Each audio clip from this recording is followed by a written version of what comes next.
Hello children, how are you? Today myself Sanjay Kumar, chemistry expert. Today I bring a very fantastic and knowledgeable video for a 12th class 12th class student. This video is fruitful for all the students which are appearing in IIT and other competitive examinations. Okay, KVYP etc. And I would like to tell you that कि मैंने इस बार अब तक तो मैंने जो video बनाए हैं आपके हेलो एल्केन्स और हेलो एरिन्स के, उसमें हेलो एल्केन का इंट्रोडक्शन, हेलो एरिन का introduction, preparation of haloalkanes and haloarenes, ठीक है। फिर हमने बताया था कि हेलो एरिन्स और हेलो एल्केन का प्रिपरेशन कैसे करेंगे, उसी के साथ साथ उसकी फिजिकल प्रॉपर्टीज़ का भी वीडियो बनाया है और केमिकल प्रॉपर्टीज़। उसी में मैंने आपको नेमिंग रिएक्शन का जिक्र किया था, लेकिन मैंने ये सोचा है कि मैं स्पेशली ओनली नेमिंग रिएक्शन पर फोकस करूं, ठीक है। इसलिए मैंने ये वीडियो आपके लिए लेके आया हूं और अभी मैं नंबर बताते जाऊंगा कि कौन कौन से नंबर की ये केमिकल रिएक्शन हो रही है, ठीक है। जैसा कि आप जानते हो, ये सामने जो आपकी स्क्रीन पर दिखाई दे रहा है वो है डायरेक्ट हैलोजनेशन। इसे हम हैलोजनेशन के नाम से भी जानते हैं, ठीक है, हैलोजनेशन। अब हैलोजनेशन में अगर मैथेन एथेन प्रोपेन के साथ क्लोरीन रिएक्ट करता है, ठीक है, Br रिएक्ट करता है या आयोडीन रिएक्ट करता है या फ्लोरीन रिएक्ट करता है, तो सबकी रिएक्शन के अलग अलग नाम हो जाएंगे। क्लोरीन की रिएक्शन होगी तो क्लोरीनेशन हो जाएगा, ब्रोमीन की रिएक्शन होगी तो ब्रोमिनेशन, आयोडीन की रिएक्शन होगी तो आयोडेशन, फ्लोरीन की रिएक्शन होगी तो फ्लोरिनेशन। अब एक और आपको बता दूं कि जो आपकी क्लोरिनेशन, ब्रोमिनेशन, आयोडेशन, उनमें से आपका फ्लोरीन बहुत ज़्यादा रिएक्टिव होता है, क्लोरीन थोड़ा सा अच्छा रिएक्टिव है, ब्रोमीन कम रिएक्टिव है और आयोडीन तो बहुत ही कम रिएक्टिव होता है, ठीक है। ये ब्रोमीन, ये मैं ऑर्डर भी बताता जा रहा हूँ। और उसी के साथ साथ अगर आप देखें कि टर्शरी एल्केन हैलाइड्स हैं, ठीक है, टर्शरी एल्केन्स हैं, वो ज़्यादा रिएक्टिव होते हैं। अगर हम सेकेंडरी की बात करें तो सेकेंडरी एल्केन कम रिएक्टिव होते हैं और प्राइमरी एल्केन और कम रिएक्टिव होते हैं। इतनी बात समझ में आई। चलिए अब हम बात करते हैं मुद्दे की। जो आपका डायरेक्ट हैलोजनेशन होता है वो केवल और केवल HNO की प्रेजेंस में होता है। HNO का मतलब हो गया लाइट, LIGHT, ठीक है। ये रिएक्शन केवल लाइट की प्रेजेंस में होती है। दूसरी बात क्या है कि ये रिएक्शन जब होती है तो उसमें फ्री रेडिकल मैकेनिज्म होती है। क्या होती है? Free radical mechanism, free radical, है ना, मैकेनिज्म होती है, फ्री रेडिकल मैकेनिज्म होती है इसके अंदर। तो फ्री रेडिकल मैकेनिज्म से ये आपकी रिएक्शंस होती हैं। मान लीजिए हमारे पास CH4 है, ठीक है, तो CH4 में कितने हाइड्रोजन हैं? 4।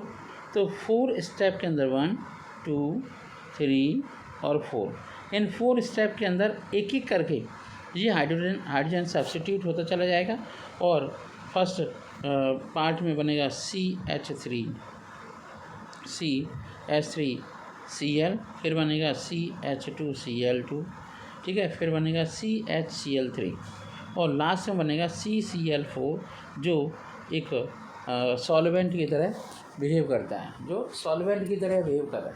अंडरस्टैंड? तो ये आपके 4 कंपाउंड बनते हैं। अगर हम उसकी बात करें ब्रोमिनेशन की, तो ब्रोमिनेशन स्लो रिएक्शन होती है। तो फर्स्ट केमिकल रिएक्शन बेटा हो गई कौन सी? क्लोरीनेशन, ब्रोमिनेशन, हाइडेशन, आयोडेशन और फ्लोरिनेशन। जो आपका आयोडीन की रिएक्शन होती है उसके लिए एक स्टेबल कंपाउंड लेना पड़ता है, जैसे आपका HNO3, है ना, या फिर हाइड्रोजन आयोडाइड या सल्फ्यूरिक एसिड, ठीक है। और एक और मैं आपको बात बता दूं, अगर आपने, ठीक है, प्रोपीन का, है ना, प्रोपीन है, जैसे आपका प्रोपीन है, यहाँ पे बता दें, पेज पलटते हैं तो आपको आइडिया हो जाएगा, ठीक है। तो ये मान लीजिए आपका ये प्रोपेन है, चलिए प्रोपेन है। इस प्रोपेन का आप देख रहे हो कि क्लोरीनेशन हो रहा है, ठीक है, तो एक सेकेंडरी कंपाउंड बन रहा है और एक प्राइमरी बन रहा है। इस सेकेंडरी कंपाउंड को बोलेंगे 2-क्लोरोप्रोपेन, प्राइमरी कंपाउंड को बोलेंगे 1-क्लोरोप्रोपेन, ठीक है। अभी आप एक और इम्पोर्टेंट चीज़ देख रहे हो, यहाँ पर 45% है, यहाँ पर है 45% है, ये आपका 55% है। तो दोनों में अंतर आपको दिखाई दे रहा होगा। ऐसा क्यों हो रहा है? क्योंकि जो सेकेंडरी आपका फ्री रेडिकल बनेगा वो स्टेबल होगा इस प्राइमरी वाले फ्री रेडिकल से। मतलब इस कंपाउंड में सेकेंडरी फ्री रेडिकल बनेगा और इस कंपाउंड में प्राइमरी फ्री रेडिकल बनेगा। ठीक है, ये आपके फ्री रेडिकल बनने के आधार पर ही ये रिएक्शन होती है। एक और इम्पोर्टेंट बात बता दें, पहली रिएक्शन तो आपने देख ली, अब हम दूसरी रिएक्शन देखते हैं जिसे बोलते हैं मार्कोनिकॉफ रूल। मार्कोनिकॉफ रूल के अकॉर्डिंग होने वाली एडिशन रिएक्शन। अब हम मार्कोनिकॉफ रूल से होने वाली एडिशन रिएक्शन को पहले देखते हैं। उसके लिए आपको क्या करना पड़ेगा, एक कोई प्रोपीन लेनी पड़ेगी। ठीक है, प्रोपीन ले लिया आपने। प्रोपीन लेने के बाद फिर उसमें हाइड्रोजन ब्रोमाइड की आप रिएक्शन कराइए। तो हाइड्रोजन ब्रोमाइड H+ आयन और Br- आयन में टूट जाएगा। इतनी बात समझ आएगी, Br में टूट गया। तो जो आपका जब मार्कोनिकॉफ रूल होगा तो कार्बोकैटायन का फॉर्मेशन होगा। क्या बनेगा, कार्बोकैटायन।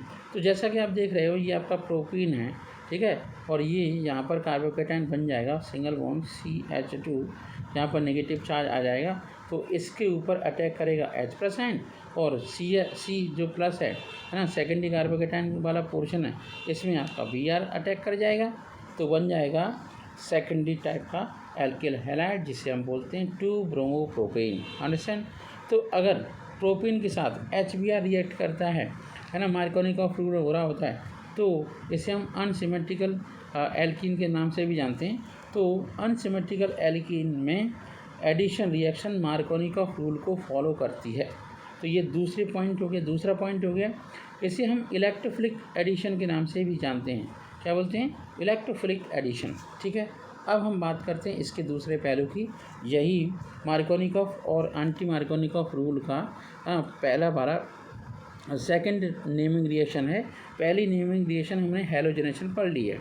ठीक है, अब हम बात करते हैं एंटी मार्कोनिकॉफ रूल।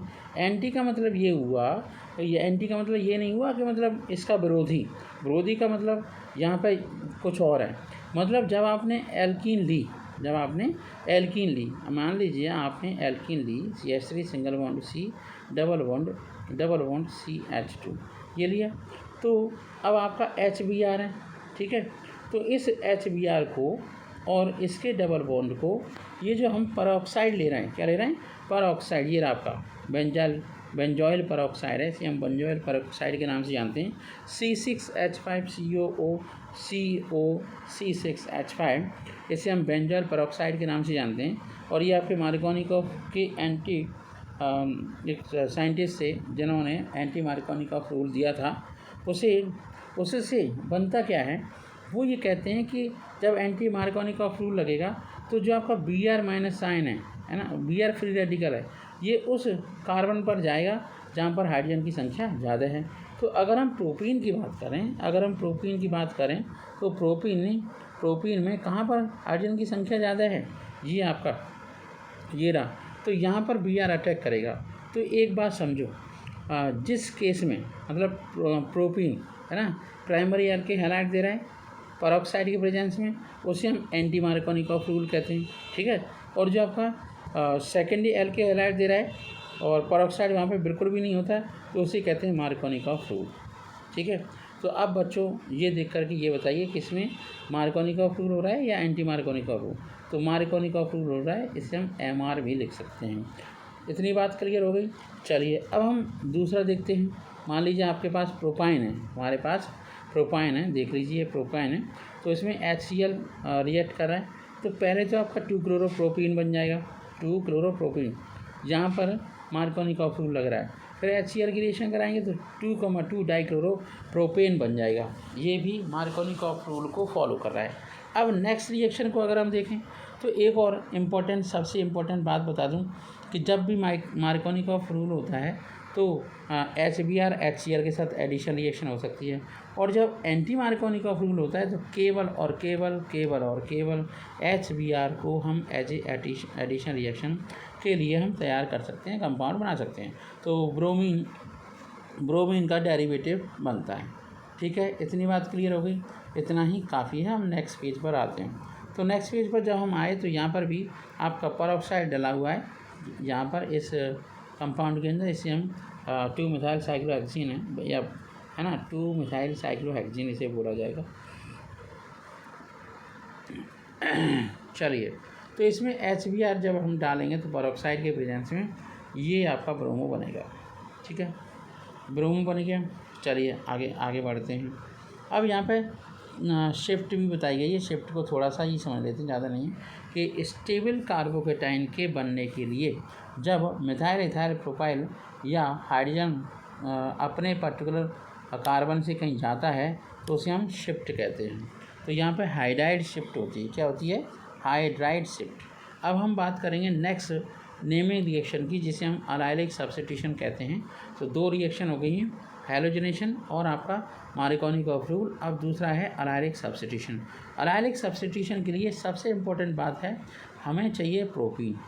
प्रोपीन के इस sp3 हाइब्रिडाइज कार्बन पर आपको क्लोरीन लगानी है। ठीक है, तो उसके लिए 773 केल्विन का टेम्परेचर चाहिए, तब अलाइल क्लोराइड का कंपाउंड बनेगा। अलाइल क्लोराइड का मतलब होता है ऐसा एल्केहाइड जिसमें क्लोरीन या ब्रोमीन या आयोडीन या फ्लोरीन ऐसे कार्बन पे लगा होता है जिस कार्बन का हाइब्रिडाइजेशन sp3 होता है। ठीक है, इसके केस में आप क्या कर सकते हो, आप NBS ले सकते हो, जिसे बोलते हैं एन ब्रोमोसक्सीनामाइड। ये आपका एन ब्रोमोसक्सीनामाइड है। क्या है ये? N bromosuccinimide, NBS। ये बहुत इंपॉर्टेंट कंपाउंड है और इसका जो Br निकलेगा वो इसी sp3 हाइब्रिडाइज कार्बन पर ही अटैक करेगा। ठीक है, तो अलाइलिक सब्स्टिट्यूटेड कंपाउंड बन जाएगा, इसमें कोई प्रॉब्लम ही नहीं है। और सक्सीनामाइड बाहर निकल पड़ेगा एज ए बाई प्रोडक्ट। ठीक है, अगर हम यहाँ पर देखें तो मान लीजिए आपका साइक्लोहेक्सिन है और NBS डालोगे तो या तो Br यहाँ पे लगेगा या Br यहाँ पे लगेगा। तो इन्होंने यहाँ पर Br लगाया ऊपर की ओर, कोई प्रॉब्लम नहीं है, या आप इस तरीके से कर सकते हो। ठीक है, अब हम बात करते हैं नेक्स्ट पॉइंट की, जो इम्पोर्टेंट भी है और हमें आगे भी बढ़ना है। अब हम बात करते हैं ल्यूकास रिएजेंट की। ठीक है, मैंने आपको बताया कि मैं बहुत ही इम्पोर्टेंट बातें करने वाला हूँ, तो ये 3rd पॉइंट क्लियर होकर के अब 4th पॉइंट पर आएँ, जिसे हम कहते हैं ल्यूकास रिएजेंट। ल्यूकास रिएजेंट एक ऐसा रिएजेंट है जो ZnCl2 और HCl से बनता है, पहली बात। ठीक है, ZnCl2 और HCl से बनता है। और नेक्स्ट इम्पोर्टेंट बात ये है कि इसमें प्राइमरी, सेकेंडरी, टर्शरी एल्कोहल को आसानी से डिस्टिंग्विश कर सकते हैं। और एक और बात है कि इसके केस में टर्शरी एल्कोहल ज़्यादा रिएक्टिव होता है, सेकेंडरी और कम होता है और प्राइमरी और कम होता है। अब मैं बता दूं कि ऐसा क्यों हो रहा है। तो जो आपका टर्शरी एल्कोहल होता है, उस टर्शरी एल्कोहल में कार्बन और OH का बॉन्ड वीक होता है, अंडरस्टैंड। और अगर हम सेकेंडरी एल्कोहल की बात करें, जैसे आपका CH3 सिंगल बॉन्ड COH, ठीक है, और CH3 सिंगल बॉन्ड यहाँ पे H, तो यहाँ पर जो आपका कार्बन और OH का बॉन्ड है टर्शरी ब्यूटाइल एल्कोहल के कंपैरिजन में यहाँ पे स्ट्रॉन्ग बॉन्ड है, इसलिए ये रिएक्शन आसानी से नहीं होगी। जहाँ पे हो क्या रहा है, ओवरऑल यहाँ पर OH फंक्शनल ग्रुप Cl के द्वारा सब्स्टिट्यूट हो रहा है। तो यहाँ पे सब्स्टिट्यूशन रिएक्शन हो रही है in the presence of Cl2 and zinc chloride, understand. तो सेकेंडरी एल्कोहल इसलिए रिएक्ट कम करता है। अब हम बात करते हैं प्राइमरी की, तो प्राइमरी एल्कोहल में OH का फंक्शन ग्रुप बहुत स्ट्रॉन्ग होता है टर्शरी एल्कोहल के कंपेरिजन में। तो हर चीज़ केमिस्ट्री में लॉजिकल होती है, ऐसे ही तुक्का नहीं मारा जाता है। तो लॉजिक समझिए और आगे बढ़िए, सफलता प्राप्त करिए। जब तक आप लॉजिक नहीं समझेंगे तब तक आपको कोई सक्सेस नहीं मिलने वाली है। चलिए, अब ये मैं मेहनत कर रहा हूँ आप लोगों के लिए वीडियो बनाने के लिए, तो ये मैंने आपको परफेक्ट तरीके से समझा दिया है। इसके बाद हम नेमिंग रिएक्शन पर जा रहे हैं, जिसे हम डार्जन रिएक्शन के नाम से जानते हैं। ठीक है, तो अब हम डार्जन रिएक्शंस पढ़ेंगे। यहाँ पर आ गए हम, अब हम डार्जन्स रिएक्शन पढ़ेंगे। ठीक है, तो डार्जन्स रिएक्शन को हम करते हैं। डार्जन्स रिएक्शन के लिए सबसे इम्पोर्टेंट कंपाउंड होता है SOCl2, इसे हम थायोनिल क्लोराइड के नाम से जानते हैं। जब थायोनिल क्लोराइड एथेनॉल के ऊपर रिएक्ट करता है इन प्रेजेंस ऑफ प्रिडीन, क्या होता है, प्रिडीन, तो क्लोरो ईथेन बनता है, सल्फर डाइऑक्साइड बनता है, HCl। ये सबसे बेस्ट रिएक्शन है। अगर आपको 4-5 रिएजेंट दिए हों और ये थायोनिल क्लोराइड दिया हो तो ये सबसे ज़्यादा प्रभावी और अच्छा रिएजेंट होगा जो रिएक्शन कराने में हेल्पफुल होगा। तो इथाइल क्लोराइड से इथाइल एल्कोहल को बनने के लिए जब थायोनिल क्लोराइड होता है, थायोनिल क्लोराइड की रिएक्शन कराई जाती है इन प्रेजेंस ऑफ प्रोडीन, तो उसे हम डार्जन रिएक्शन के नाम से जानते हैं। तो ये आपका 4th पॉइंट हो गया, डार्जन रिएक्शन। पहली रिएक्शन थी आपका हैलोजनेशन, दूसरी रिएक्शन थी आपकी मार्कोनिकॉफ रूल के अकॉर्डिंग एडिशन रिएक्शन, ठीक है। थर्ड रिएक्शन थी न्यूक्लियोफिलिक सब्स्टिट्यूशन रिएक्शन, ठीक है। और ये आपका अब 4th रिएक्शन हो गई आपकी ल्यूकास रिएजेंट, जिसमें प्राइमरी सेकेंडरी टर्शरी अल्कोहल को हम डिस्टिंग्विश करते हैं। ये आपकी 5th रिएक्शन हो गई। तो इस 5th रिएक्शन को हम कहते हैं डार्जेंस रिएक्शन। मैं नंबर ऑफ़ रिएक्शन इसलिए करवा रहा हूँ कि लास्ट वीडियो तक मैं आपको चाहे 20 रिएक्शंस हों, 5-5 रिएक्शन के ग्रुप में आपको समझाता जाऊँगा, ठीक है। अब हम इसके आगे थोड़ा सा बढ़ते हैं। एक और बहुत इंपॉर्टेंट रिएक्शन है जिसमें carbon tetrachloride as a solvent लिया जाता है और सिल्वर का सॉल्ट लिया जाता है। सिल्वर का सॉल्ट लिया जाता है किसका? एसिटिक एसिड का। अब ये बनता कैसे, पहले तो ये समझ लो। जब एसिटिक एसिड की रिएक्शन सिल्वर क्लोराइड के साथ रिएक्शन कराई जाती है, सिल्वर के साथ रिएक्शन कराई जाती है, तो उससे सिल्वर प्रोपियोनेट या सिल्वर एसीटेट आपका बनता है। एक सबसे बड़ी इम्पोर्टेंट बात तो यहाँ पर ये है हॉन्सकर रिएक्शन में कि यहाँ पर जितने कार्बन इस रिएक्टेंट में होते हैं उससे एक कम कार्बन का कंपाउंड बनता है। अगर यहाँ पर आपको 3 कार्बन दिखाई दे रहे हैं तो 2 कार्बन का एल्केन हैलाइड बनेगा, 1 कार्बन CO2 की फॉर्म में निकल जाएगा और AgBr बन जाएगा। तो इसमें रिएजेंट कौन सा लेते हैं? कार्बन टेट्राक्लोराइड, ठीक है, ब्रोमीन लिया जाता है। हमें यही सारी इम्पोर्टेंट बातें याद रखनी हैं। तो हॉन्सकर रिएक्शन हो गई। कौन सी रिएक्शन थी आपकी हॉन्सकर रिएक्शन? 5th नंबर रिएक्शन, हाँ 5th नंबर ये नहीं 6th नंबर रिएक्शन थी। तो पहली वाली रिएक्शन क्या थी आपका? हैलोजनेशन। पहली रिएक्शन क्या थी? हैलोजनेशन। फिर मार्कोनिकॉफ रूल की रिएक्शन, फिर अलाइलिक सब्स्टिट्यूशन रिएक्शन, ठीक है।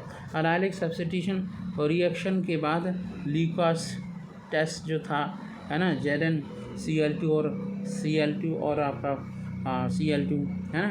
इसके बाद आपकी डार्जन रिएक्शन थी। कौन सी रिएक्शन थी? डार्जन। और डार्जन के बाद आपका हॉन्सकर रिएक्शन होगी। तो 1 2 3 4 5 6 रिएक्शन मैंने बोल दी, समझा दी। अब हम थोड़ा सा आगे बढ़ते हैं। अभी 2 इम्पोर्टेंट रिएक्शन और हैं, इसी के तुरंत बाद उन्हें हम समझते हैं और आगे बढ़ते हैं। इन रिएक्शन को हम कहते हैं, पहली वाली रिएक्शन है आपकी, दूसरी वाली जी आपकी रिएक्शन है, इसे फिंकल स्टीन रिएक्शन कहते हैं। फिंकल स्टीन रिएक्शन फेमस इसलिए है क्योंकि इसमें रिप्लेसमेंट कराया जाता है किसी एक हैलाइड का। तो मान लो ब्रोमीन, है ना, और क्लोरीन, और आपका फ्लोरीन को हटाने के लिए हमें सोडियम आयोडाइड और एसीटोन एज ए सॉल्वेंट लेना होता है, अंडरस्टैंड। तो उससे आपका नया कंपाउंड बनता है आयरो ईथेन, आयरो प्रोपेन, आयरो ब्यूटेन, आयरो हेक्सेन, ठीक है। इस टाइप की रिएक्शन होती है, उसी कहते हैं Finkelstein reaction, FINKELSTEIN, Finkelstein reaction. अब हम इसके बाद तुरंत करते हैं स्वार्ज रिएक्शन। क्या करते हैं? स्वार्ज रिएक्शन। स्वार्ज रिएक्शन के अंदर आपको सिंपल टाइप के फ्लोराइड्स लेने पड़ते हैं, जैसे सिल्वर का फ्लोराइड लिया, है ना, मरकरी का फ्लोराइड लिया, एंटीमनी का फ्लोराइड लिया और सिंपली उसे हीट कर दिया। तो फ्लोराइड सारे के सारे इथाइल के साथ, एथेन के साथ चिपक गया और आपका कंपाउंड बन गया AgBr, Hg2Cl2, SbCl3, ठीक है। ये आपका बन गया, अंडरस्टैंड दैट। अब देखिए एक और इम्पोर्टेंट बात हो, अभी तक हमने जो 2 रिएक्शन करवाई, अब रिएक्शन हो गई 8, ठीक है। मुझे पूरा का पूरा याद है, आपको लास्ट में सारी रिएक्शंस को एक बार रिवाइज करा दूंगा, ठीक है। और डिस्क्रिप्शन बॉक्स में इन सारी केमिकल रिएक्शन के नाम आपको मिल जाएंगे। है ना, और थोड़ी सी डेफिनेशन, तो आपको याद हो जाएगा। और मैंने ये एल्के हैलाइड और हैलोजन आपके एल्कोहल के नेमिनेशन को इसलिए अलग करने की कोशिश करी है जिससे आप आसानी से लर्न कर लो और आप ये रियलाइज़ कर लो कि अगर हम एल्किल हैलाइड और हेलो एल्केन के नेमिनेशन को लर्न कर लेंगे तो हमें आगे आने वाले जितने भी ऑर्गेनिक कंपाउंड्स होंगे या ऑर्गेनिक टॉपिक्स होंगे ऑर्गेनिक कंपाउंड के, तो वो हमें आसानी से तैयार हो जाए। अब यहाँ पर जो आपका हो रहा है इसे हम बोलते हैं हैलोजनेशन। क्या बोलते हैं? हैलोजनेशन। ये जो आपका बेंजीन का हैलोजनेशन हो रहा है जिसमें क्लोरोबेंजीन, ब्रोमोबेंजीन, आयोडोबेंजीन बनेगा, उसमें एक हैलोजन कैरियर होना ज़रूरी है जिसे हम लीव्स एसिड कहते हैं।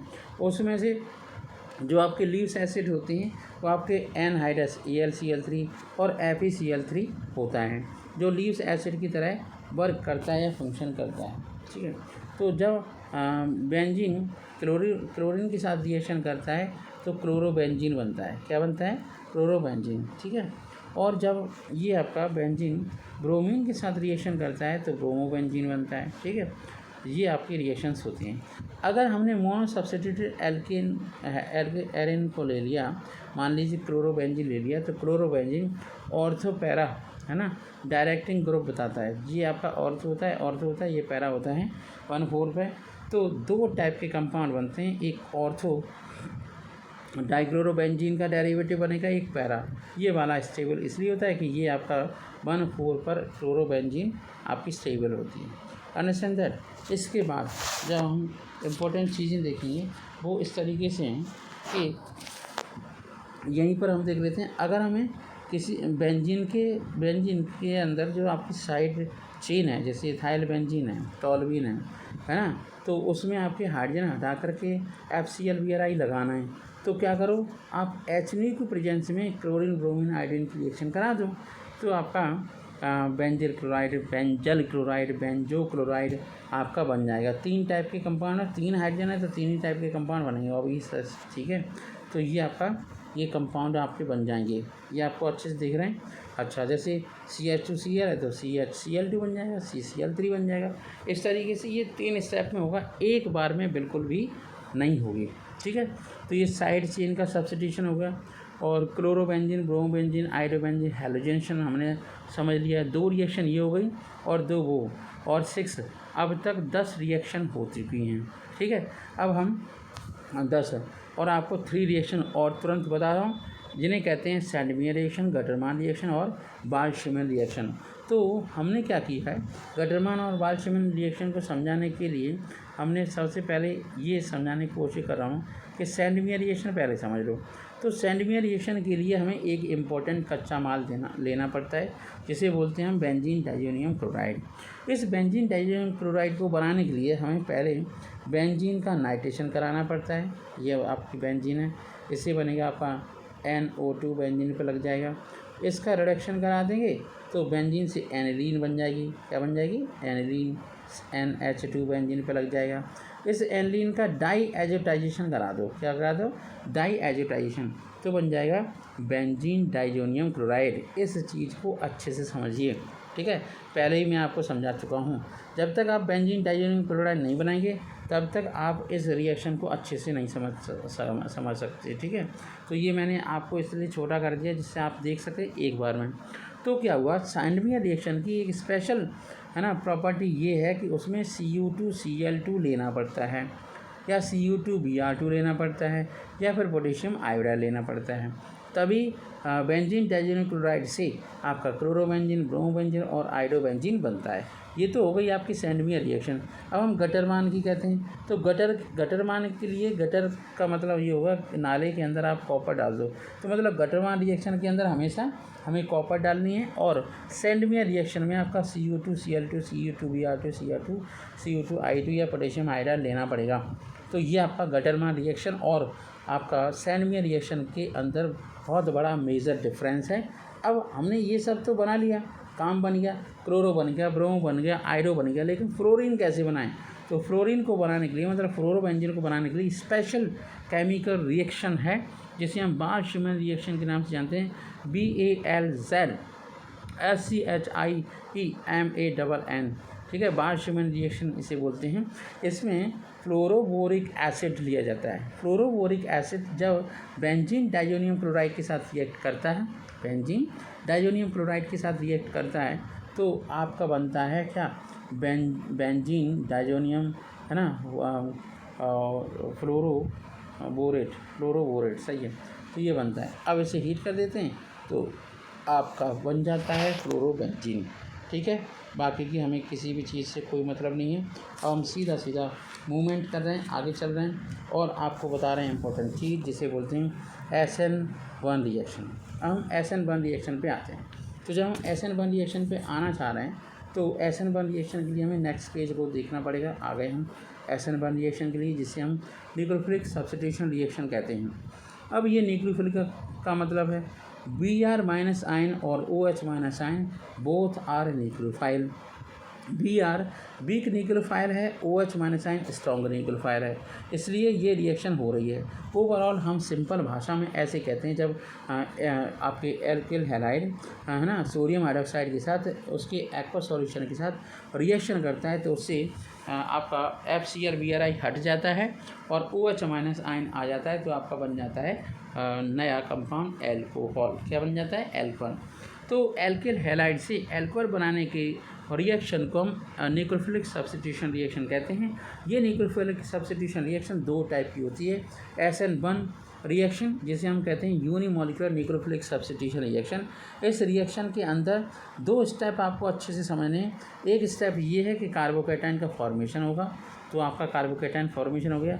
यहाँ पर अगर हम देखें तो ये sp3 हाइब्रिडाइज है और यहाँ पर हम देखें तो ये sp2 हाइब्रिडाइज प्लेन है। अब देखो प्लेन का क्या फ़ायदा है कि OH माइनस आयन या तो ऊपर से अटैक कर सकता है, ऊपर का मतलब अबव द प्लेन, है ना, OH minus ion below the plane से रिएक्ट कर सकता है। तो जो आपके पास जो कंपाउंड नया बनेगा वो बनेगा रेसिमिक मिक्सचर। क्या बनेगा? Racemic mixture. मतलब पहले जो मॉलिक्यूल था उसका रेसमाइजेशन हो जाएगा। ये रेसमाइजेशन आप समझ लीजिए, SN1 रिएक्शन में रेसमाइजेशन हो जाता है। और जो आपका रिएक्शन के करने का, रिएक्शन की जो रेट होती है उसका जो ऑर्डर होता है वो टर्शरी ज़्यादा रिएक्टिव होता है comparison to secondary, comparison to primary. तो टर्शरी एल्किल हैलाइड ज़्यादा रिएक्टिव होता है comparison to primary, comparison to secondary. Okay, तो ये हमें आपको समझाना था। चलिए अब हम, और एक और बात है कि जो आपकी SN1 रिएक्शन होती है वो 2 स्टेप मैकेनिज्म होती है ना। SN1 रिएक्शन कैसी होती है? 2 स्टेप मैकेनिज्म। जो SN2 रिएक्शन होती है आपकी वो 1 स्टेप मैकेनिज्म होती है। कैसी मैकेनिज्म होती है? 1 स्टेप। इसे हम 1 स्टेप मैकेनिज्म के नाम से जानते हैं इसमें। और SN2 मैकेनिज्म में आपका ट्रांजिशन स्टेट बनता है। क्या बोलता है? ट्रांजिशन स्टेट बनती है। अब हम बात करते हैं किसकी, कि SN2 रिएक्शन में क्या क्या और हो रहा है। ये आपकी ट्रांजिशन स्टेट है। तो होता क्या है, मान लीजिए आपका मिथाइल क्लोराइड, इथाइल क्लोराइड है, प्राइमरी एल्किल हैलाइड होना चाहिए तभी ज़्यादा रिएक्टिव होगा। रीज़न ये है कि SN2 रिएक्शन मतलब nucleophilic substitution reaction of second order या बाईमोलिकुलर न्यूक्लियोफिलिक सब्स्टिट्यूशन रिएक्शन के में आपका OH minus ion back side से अटैक करता है, क्योंकि सामने से Cl होता है, उसकी साइड बहुत बड़ी होती है, बैक साइड अटैक करता है। तो होता क्या है, ये जो आपका OH माइनस आयन है इसका बॉन्ड स्ट्रॉन्ग होने लगता है, Br का वीक होने लगता है, ठीक है। और ये ट्राइगोनल बाईप्रेनल जैसी शेप ले लेते हैं और होनी नहीं चाहिए, पर ये ट्रांजिशन स्टेट ही बन रही है। तो Cl माइनस आयन यहाँ से निकल जाता है। यहाँ पर सबसे इम्पोर्टेंट बात ये होती है, पहले मान लीजिए आपका मॉलिक्यूल इस तरीके का था और रिएक्शन के बाद मॉलिक्यूल आपका ऐसा हो जाता है। ये तो बात वैसी होगी जैसे आप बरसात में छाता लेके जा रहे थे, हवा भर गई है तो छाता उलट गया। इन्वर्जन कैसे इसे कहते हैं, और इसे बाल्डन इन्वर्जन के नाम से भी जाना जाता है। ये आपके आ गए बाल्डन इन्वर्जन। मतलब मॉलिक्यूल की जियोमेट्री, स्टीरियो केमिस्ट्री ऐसी थी, अब वो स्टीरियो केमिस्ट्री आपकी चेंज हो गई। अंडरस्टैंड। तो आपको प्रॉपर तरीके से बात समझ में आ गई। SN1 रिएक्शन और SN2 रिएक्शन। अभी तक आपकी 15 रिएक्शंस हो चुकी हैं। कितनी रिएक्शन हो चुकी हैं? 15 रिएक्शन। मैं थोड़ा सा और रिवाइज करा देता हूँ। 15 रिएक्शन को बहुत जल्दी से करते हैं। सबसे पहली रिएक्शन होती है हैलोजनेशन रिएक्शन, जब हम एल्केन की आपकी हैलोजनेशन होता है। इसके बाद आपकी रिएक्शन होती है, कौन सी रिएक्शन होती है आपकी? न्यूक्लियोफिलिक अलायनिक सब्स्टिट्यूशन रिएक्शन होती है। मार्कोनिकॉफ रूल के अकॉर्डिंग रिएक्शन होती है, ठीक है। आपकी सैंडमेयर रिएक्शन होती है ना। सैंडमेयर के बाद आपकी बाल्ज-शिमिन रिएक्शन होती है। बाल्ज-शिमिन रिएक्शन के साथ साथ आपकी होती है Finkelstein reaction, Swarts reaction, Gattermann reaction, ठीक है। इस टाइप की आपकी बहुत सारी रिएक्शंस हो रही हैं, ठीक है। और जो आपका खराश इफेक्ट के नाम से भी जाना जाता है, एंटी मार्कोनिकॉफ रूल के अकॉर्डिंग। अगर हम और भी रिएक्शंस देखें तो होन्स्कर रिएक्शन है ना, और आपकी डार्जन रिएक्शन, क्लोरीनेशन ऑफ बेंजीन होता है, ठीक है, और साइड चेन के साथ रिएक्शन होती है। तो ये आपकी 15 रिएक्शंस हो चुकी हैं। अब हम 16 रिएक्शन पर आते हैं, जिसे कहते हैं एलिमिनेशन रिएक्शन। तो जो आपकी एलिमिनेशन रिएक्शन है, इस एलिमिनेशन रिएक्शन को हम अच्छे से आपको समझें। बाल्डन रिएक्शन के बाद हम एलिमिनेशन रिएक्शन और देखेंगे। बाल्डन रिएक्शन के बाद हम कौन सी रिएक्शन देखेंगे? एलिमिनेशन रिएक्शन, ठीक है। ये आपकी एलिमिनेशन रिएक्शन है। थोड़ा सा आगे चलेंगे और before going to ahead we have to discuss another naming reaction. चल ठीक है। तो अब हम थोड़ा सा और देख लेते हैं, चलिए। तो ये आपका रिएक्शंस हैं। एलिमिनेशन को हम थोड़ा सा बाद में करवा देंगे। इसके बाद विलियमसन सिंथेसिस देखेंगे। इसके बाद जो आपकी रिएक्शन है आ गई, विलियमसन सिंथेसिस रिएक्शन आ गई आपकी। ये रही आपकी विलियमसन सिंथेसिस रिएक्शन, अलग हम, हाँ, Williamson synthesis reaction, Williamson synthesis reaction इसमें ये रही, ठीक है। पिछले पेज पर है, अभी लेके आता हूँ, ये रही, हाँ, ये रही विलियमसन सिंथेसिस रिएक्शन, ठीक है। ये आपका है विलियमसन सिंथेसिस रिएक्शन, ये रही। तो हम विलियमसन सिंथेसिस रिएक्शन को देखते हैं। 16 नंबर की रिएक्शन है ना। विलियमसन सिंथेसिस में क्या होता है? एक आपका फिनॉक्साइड आयन होता है, ये आपका क्या होता है? फिनॉक्साइड आयन, और दूसरा होता है एल्के हैलाइड। तो जब दो आपस में रिएक्ट करते हैं तो ईथर बनता है। क्या बनता है? ईथर।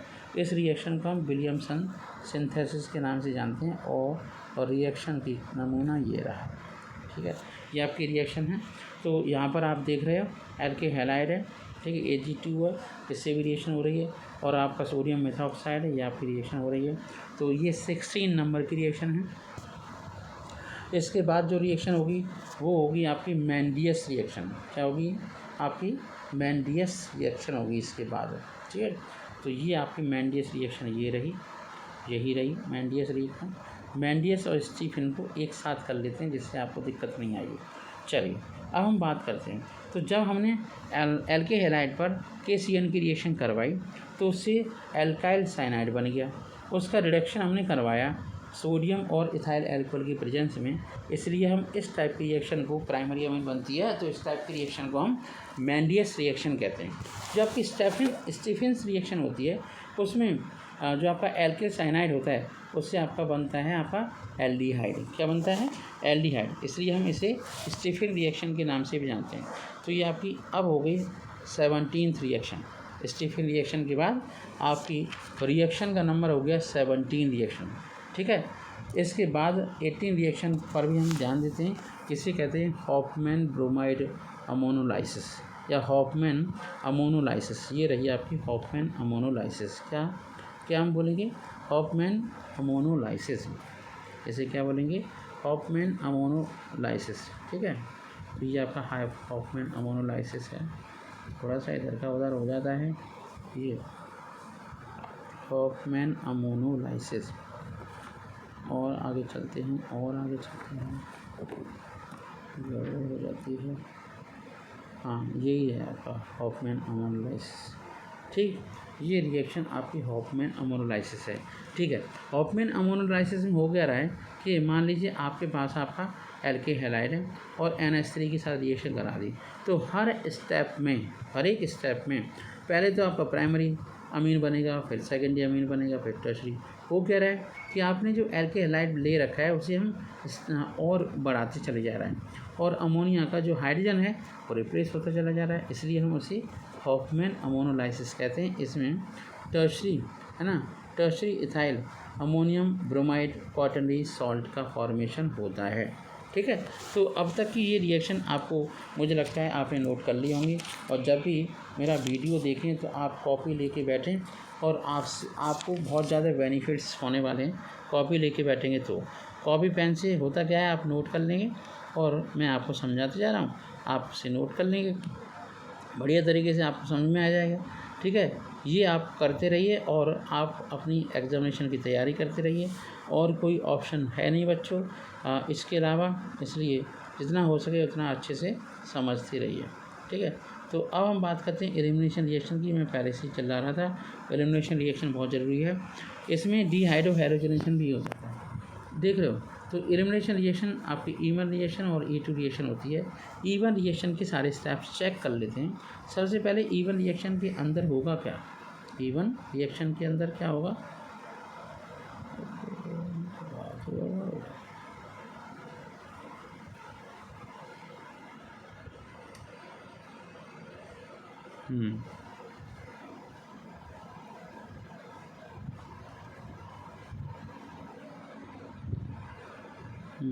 ये रहा। ठीक है, नेक्स्ट पे ये रही आपकी इवन रिएक्शन। पहला स्टेप ये रहा, यहाँ पे बगल में ही वो है तो मूवमेंट कर जाता है। तो सबसे पहले आपका बनता है कार्बोकेटन। तो आप जानते हैं टर्शरी ब्यूटाइल कार्बोकेटन बना तो ज़्यादा स्टेबल होगा, सीधी सी बात है। तो टर्शरी ब्यूटाइल कार्बोकेटन बना ज़्यादा स्टेबल होगा, OH माइनस आएगा, उस पर अटैक कर जाएगा तो आपका 2 मिथाइल प्रोपीन बन जाएगी। क्या बन जाएगी, 2 मिथाइल प्रोपीन, क्योंकि OH माइनस आयन की आदत क्या होती है, वो H प्लस आयन को वहाँ से हटाता है। तो सिंपल भाषा में अगर हम ये कहें कि किसी भी एल्किल हैलाइड को है ना एल्कोहलिक KOH के साथ रिएक्ट करते हैं तो उससे एल्कीन बनती है। क्या बनती है, एल्कीन। दूसरी है इवन CB रिएक्शन या यूनिमोलिकुलर एलिमिनेशन कंजुगेट बेस और कार्ब एनाइन मैकेनिज्म। ठीक है, तो इवन CB रिएक्शन है, इसमें सबसे पहले रिमूवल होता है प्रोटॉन का। जैसे प्रोटॉन का रिमूवल हुआ तो जो आपका कार्बन पर नेगेटिव चार्ज आएगा, जब नेगेटिव चार्ज आएगा तो वो तो आपका बॉन्डिंग में पार्टिसिपेट करेगा और स्लो रिएक्शन से फ्लोरीन वहाँ से निकल लेगा।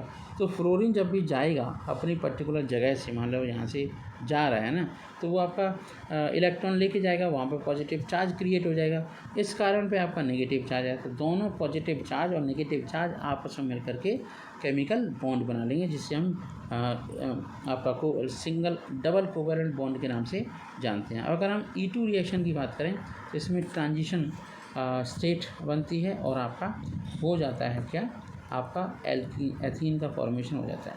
एक और इम्पोर्टेंट रिएक्शन है, यहाँ पे नेमिंग है, इसे हम डिहाइड्रोहैलोजनेशन के नाम से जानते हैं। क्या जानते हैं, डिहाइड्रोहैलोजनेशन। जब एल्कोहलिक KOH डाल देते हैं तो उससे डिहाइड्रोहैलोजनेशन, मतलब हाइड्रोजन तो निकलता ही है और जब इसमें हाइड्रोजन निकलता है और आपका हैलोजन एलिमेंट भी निकलता है, इसलिए हम इसे बीटा एलिमिनेशन के नाम से भी जानते हैं। इसे क्या बोलते हैं, बीटा एलिमिनेशन रिएक्शन। ठीक है, तो अराउंड 20 केमिकल रिएक्शन मैंने आपको समझा दी। अब हम बात करते हैं कुछ रिएक्शंस ही रह गई हैं, 2 और 3 रिएक्शंस हैं बस, और आपका काम बन जाएगा। ये पूरा चैप्टर आपके दिमाग में आ जाएगा, आपके गले उतर जाएगा, तभी बात बनेगी। तो जब हम आपको रिएक्शंस करवा रहे थे तो वहाँ पे एक इम्पॉर्टेंट चीज़ और हो रही थी, वो थोड़ा सा समझा देते हैं कि है ना,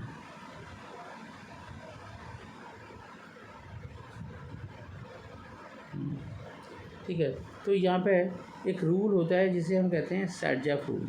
सैडजाफ रूल का मतलब क्या होता है कि जब एल्कीन बनती है तो होगा क्या है, एल्कीन बनने में आपकी स्टेबल एल्कीन बननी चाहिए। तो ऐसी एल्कीन जिसके अंदर अल्फ़ा हाइड्रोजन की संख्या काफ़ी ज़्यादा होती है, उस एल्कीन को हम स्टेबल एल्कीन के नाम से जानते हैं। क्या जानते हैं, स्टेबल एल्कीन के नाम से जानते हैं। और इसे हम सैडजाफ रूल के नाम से भी जानते हैं। मतलब ऐसी एल्कीन जिसमें अल्फ़ा हाइड्रोजन ज़्यादा होते हैं, जैसे आपका ये वाली एल्कीन है तो इसमें 6 अल्फ़ा हाइड्रोजन है, यहाँ की बात करूँ तो ये केवल 2 ही अल्फ़ा हाइड्रोजन है, ठीक है। अल्फ़ा हाइड्रोजन का मतलब है डबल बॉन्ड के बगल में जो आपका कार्बन है ना, उस पर कितने हाइड्रोजन लगे हुए हैं, उस पर कितने हाइड्रोजन लगे हुए हैं, उसी को हम अल्फ़ा हाइड्रोजन के नाम से जानते हैं, ठीक है। इतनी बात क्लियर हो गई। इसके बाद है आपका ठीक है, इसके बाद है आपका हाइड्रोकार्बन्स का बनना। तो अब हम बात करेंगे लास्ट में बोर्ज रिएक्शन, बोर्ज-फेटिक रिएक्शन और फेटिक रिएक्शन की बात करेंगे। तो ये आपकी आ गई बोर्ज रिएक्शन, बोर्ज-फेटिक रिएक्शन, है ना, बोर्ज रिएक्शन और बोर्ज-फेटिक रिएक्शंस की बात करेंगे, ठीक है। तो ये आपका बोर्ज रिएक्शन और बोर्ज-फेटिक रिएक्शन आ चुका है। चलिए ठीक है, तो अब हम बात करते हैं बोर्ज रिएक्शन की। तो बोर्ज रिएक्शन में क्या है, कोई भी एल्केन हैलाइड होता है वो ईथर की प्रेजेंस में, ड्राई ईथर की प्रेजेंस में सोडियम मेटल के साथ रिएक्शन करता है तो डबल कार्बन का एल्कीन बनता है। अगर आपने एक एल्केन हैलाइड ले लिया और एक एरिल हैलाइड ले लिया, एक एल्केन हैलाइड ले लिया और एक एरिल हैलाइड ले लिया, जैसे एरिल हैलाइड ये है, एल्केन हैलाइड ये है, ये भी आपका सोडियम के साथ रिएक्शन करके आपका टॉल्यूइन बना लेता है। ये तो हो गई आपकी बोर्ज-फेटिक रिएक्शन। फेटिक रिएक्शन में केवल और केवल आपका क्या होता है, 2 बेंजीन की रिंग वाले एल्काइल हैलाइड्स होते हैं, ठीक है। बोर्ज-फेटिक के बाद सबसे इम्पोर्टेंट बोर्ज reaction, Wurtz Fittig reaction, Fittig reaction, इसके बाद उल्मान रिएक्शन होती है। क्या होती है, उल्मान रिएक्शन, ठीक है। तो इस उल्मान रिएक्शन में आपके आयरोबेंजीन कॉपर की प्रेजेंस में है ना हीट किए जाते हैं तो आपके बाईफिनाइल बनता है, ठीक है। तो ये आपके नेमिंग रिएक्शन की सबसे इम्पोर्टेंट रिएक्शन थी अभी के टाइम की, ठीक है। तो बच्चों आज के लिए इतना ही काफ़ी है। 22 रिएक्शंस आपकी नेमिंग रिएक्शन हो गई। और मैं आपको एक बात का दावा कर रहा हूँ, अगर आपने इन नेमिंग रिएक्शन को अच्छे से पढ़ लिया और लर्न कर लिया, ठीक है, तो आपको समस्या बिल्कुल नहीं होने वाली है। नेक्स्ट चैप्टर भी आपका नेमिंग रिएक्शन से भरपूर रहेगा और आपका जो पेपर होगा आने वाले टाइम में बहुत ज़्यादा अच्छा होगा। तो अगर आपको मेरा वीडियो अच्छा लगा हो तो मेरे वीडियो को लाइक करें, सब्सक्राइब करें और इसी वीडियो में पिछले जितने भी 12th क्लास के एरिल हैलाइड के वीडियो बनाए गए हैं वो लिंक आपको मिल जाएगा।